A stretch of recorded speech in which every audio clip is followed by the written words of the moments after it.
Imagine for a second that you are driving. The asphalt is firm, the radio plays a soft song, and the world outside seems safe, predictable. Suddenly, the ground disappears. There is no warning. No brake that works, only gravity taking control with brutal violence.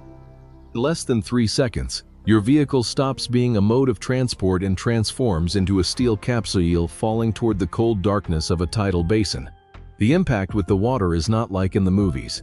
It is a dry, violent blow that shatters glass and disorients the senses. And then comes the silence.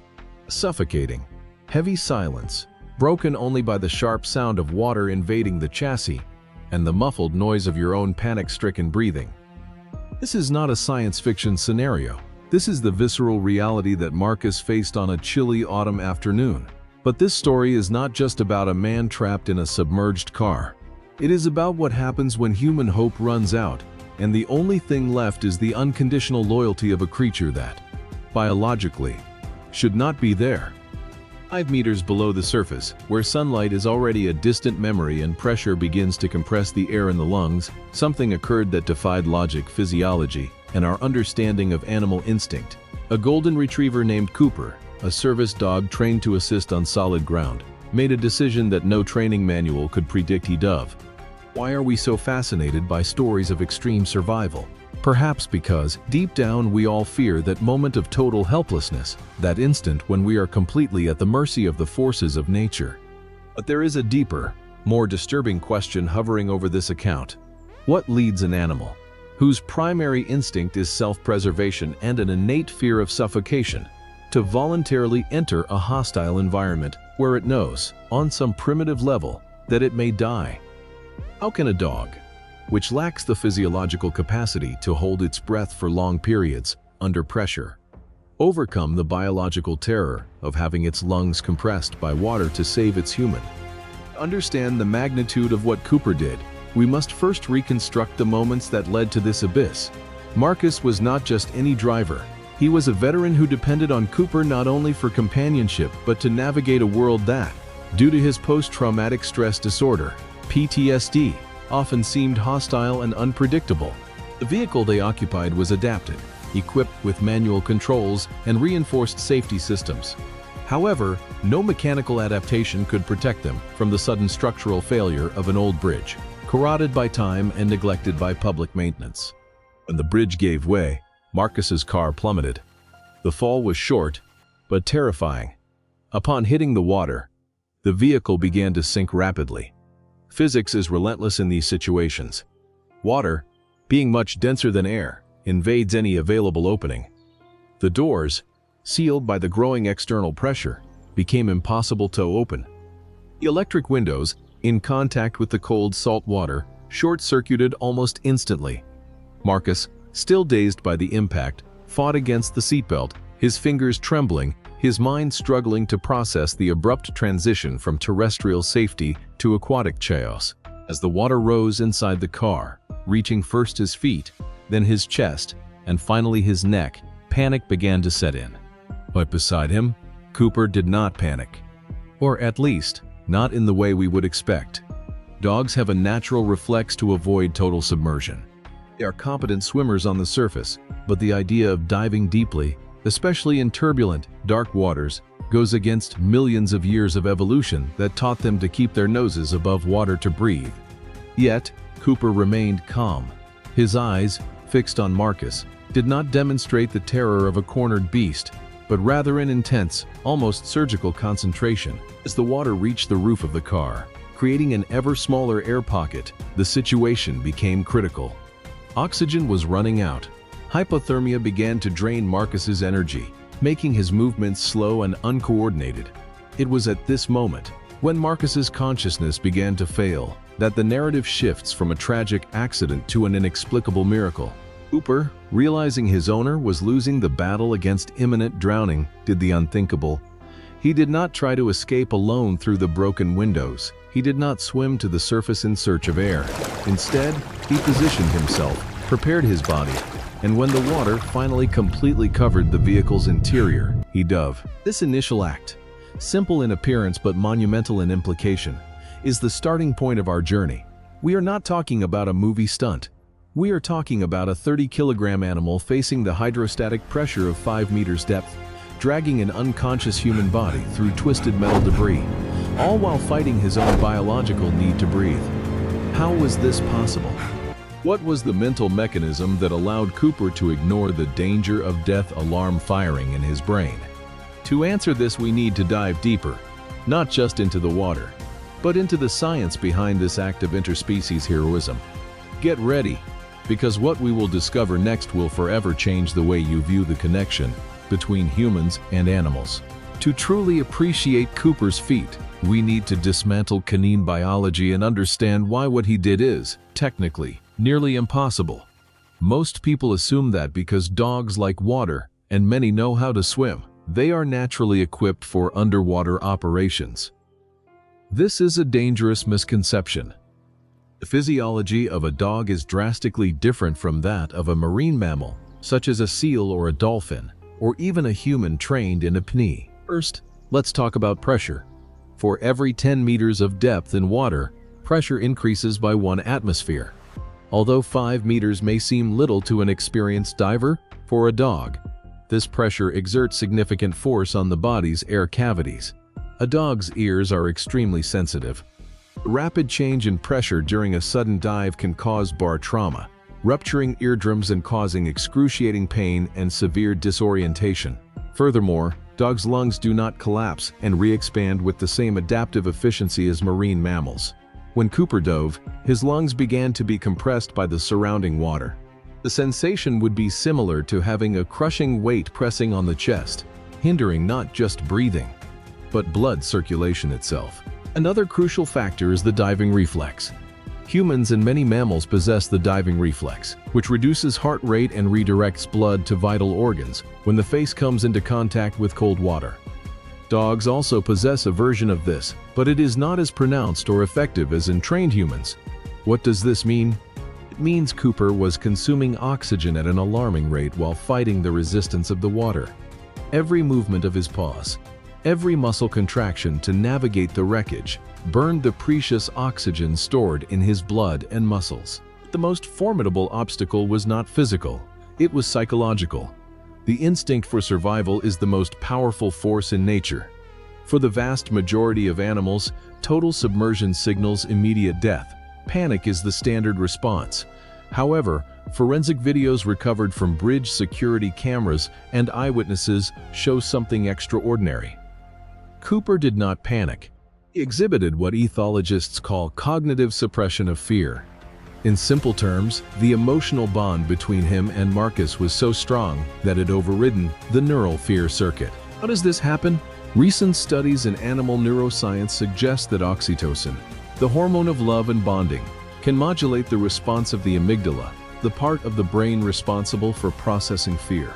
In moments of extreme crisis for a member of the pack, in this case Marcus, elevated levels of oxytocin can allow an animal to ignore signs of pain and danger to prioritize the protection of the other. Cooper was not just being a good boy. He was operating under altered brain chemistry driven by absolute devotion. The critical moment occurred when the water completely filled the cabin. Marcus, already unconscious due to hypoxia and thermal shock, floated partially, trapped by the seatbelt which had partially failed, leaving him wedged between the seat and the steering wheel. Cooper, free of restrictions as his service harness had come loose in the impact, had a clear choice: swim to the surface through the broken window and survive, or stay. He chose to stay. But not just stay, he acted. Frame-by-frame analysis of underwater images, later obtained by rescue teams, reveals Cooper's improvised technique. He did not try to bite Marcus, which could have caused serious injury or worsened the situation. Instead, he used the handle of Marcus's tactical jacket. With surgical precision, Cooper bit the resistant fabric, locking his jaw. This is another fascinating point.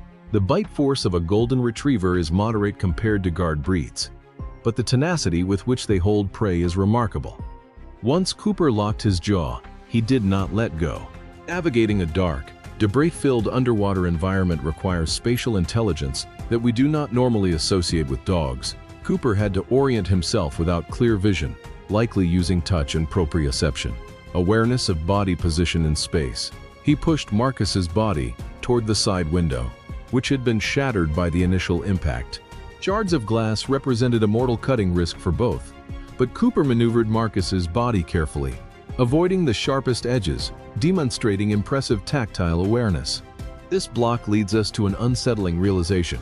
Cooper was not just reacting. He was solving a complex problem in real time, under lethal conditions. He calculated the trajectory, managed his own diminishing oxygen reserve, and executed a physical extraction of a heavy object, an adult man in clothes, through a narrow opening. All this in an environment his body screamed at him to abandon. Science tells us this is a statistical anomaly. Emotion tells us it is love. But the truth lies at the intersection of the two, a rare convergence of training, biology, and emotional bond that created the perfect savior. As Cooper began the ascent, dragging Marcus's inert body, the real struggle began. Rising 5 meters vertically, against gravity and water drag, with a dead weight in his jaws, is a monumental athletic feat, and the clock was ticking. Every second submerged increased the risk of irreversible brain damage for Marcus and pulmonary collapse for Cooper. What happened in the next 2 minutes would define not only their fate but the legacy of their story. The ascent. This is where the narrative reaches its peak of physical tension. Imagine holding something heavy with your mouth without using your hands and trying to swim up. Now add to this the resistance of water, which is about 800 times denser than air. Marcus's body, saturated with water and wearing heavy clothes, acted as an anchor. Cooper, a medium-sized dog, was essentially towing a weight equivalent to more than half his own body weight vertically. The underwater footage, although grainy and dark, captures the brutal intensity of this effort. You can see the muscles in Cooper's neck and shoulders tense to the maximum. His hind legs kick frantically, creating turbulence, while his front legs help direct the path. There is no elegance in this movement. It is pure brute force fueled by desperation. What makes this even more impressive is the duration. Estimates by veterinary physiology experts suggest that Cooper remains submerged and active for approximately 2 minutes and 40 seconds. For a dog, this is close to the absolute limit of anaerobic capacity before collapse. During this ascent, Cooper had to deal with pressure changes again. As they rose, pressure decreased, which could cause gas embolism if he had held his breath inadequately. But since he was panting and moving, the risk was mitigated, although the cardiovascular effort was extreme. Cooper's heart would be beating at dangerously high rates, pumping blood to working muscles, while depriving other organs. There is a crucial detail that many superficial analyses ignore: navigation. The window they exited was not perfectly aligned with the surface. Cooper had to adjust the trajectory while rising, ensuring that Marcus's body did not get stuck in parts of the car chassis. This requires fine motor coordination under extreme duress. It is like trying to get a large piece of furniture out of a burning house blindfolded while you yourself are suffocating. Finally, after what must have seemed like an eternity, 2 heads broke the surface of the water. The contrast between the oppressive silence of the depths and the chaos of the surface is shocking. Screams from spectators on the bridge above, the sound of approaching sirens, the noise of water being cut. Cooper emerged first, firmly holding Marcus's jacket, ensuring his owner's head remained above the waterline. He did not let go. Even now, with access to air, he did not drop his prey. He began to swim toward the nearest shore, dragging Marcus with him. Eyewitnesses reported a breathtaking scene: a golden dog, visibly exhausted, swimming with fierce determination, pulling an unconscious man. People ran to the water's edge, some jumping in to help, others paralyzed by disbelief. When Cooper reached the shallow shore, he finally released the jacket, but he did not move away. He stayed beside Marcus, barking incessantly, not in aggression, but in an urgent alert to the arriving rescuers. Paramedics arrived within minutes. The initial triage was chaotic. Marcus was in respiratory arrest, cyanotic, with blue skin due to lack of oxygen, and hypothermic. While the medical team worked frenetically to perform cardiopulmonary resuscitation, CPR, and administer oxygen, Cooper lay beside him, shaking violently. It was not just cold, It was post-effort collapse. Later veterinary exams would reveal that Cooper suffered from mild pulmonary edema, caused by water aspiration and extreme effort, plus multiple capillary hemorrhages in his eyes and ears due to pressure. He was physically destroyed, but refused to be removed from Marcus's side until the veteran was stabilized and placed in the ambulance. This moment on the riverbank encapsulates the raw essence of loyalty. There was no reward, no command. There was only the absolute need to ensure his human survived. Cooper's refusal to leave Marcus's side, even while he himself needed urgent medical attention, sent a powerful message to the first responders: "He is mine. Take care of him." This silent but eloquent interaction between the exhausted dog and the uniformed humans became the enduring symbol of this event. Marcus's initial recovery was slow. He spent weeks in the ICU, fighting pneumonia and minor neurological injuries due to hypoxia. But he survived. And Cooper spent 10 days in veterinary intensive care, receiving treatment for his lungs and cardiac monitoring. The question hanging in the air, for both doctors and the public, was how did he manage? How did an animal overcome physiological limits that should have killed him? The answer lay not just in biology, but in the psychology of the bond. And it is this science of love that we will explore in our final block. Today, in 2026, nearly 2 years after the incident, Marcus and Cooper live a quiet life, but their story echoes far beyond their hometown. Their case was not just viral news. It became a fundamental case study in modern cynology and traumatic psychology.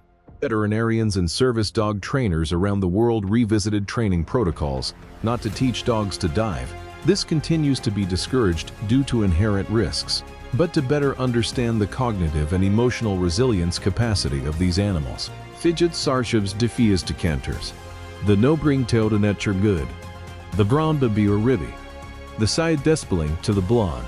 Van de me create a neural pathway of prioritizing the other's survival over the self.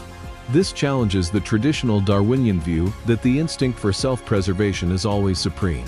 In cases of extreme secure attachment, the partner's well-being becomes indistinguishable from one's own. For Cooper, saving Marcus was not an altruistic act in the philosophical human sense. It was an existential necessity. Without Marcus, Cooper's world would cease to make sense. Therefore, saving Marcus was, paradoxically, the only way to save himself. Marcus, now recovered, frequently returns to lectures and documentaries to share his perspective.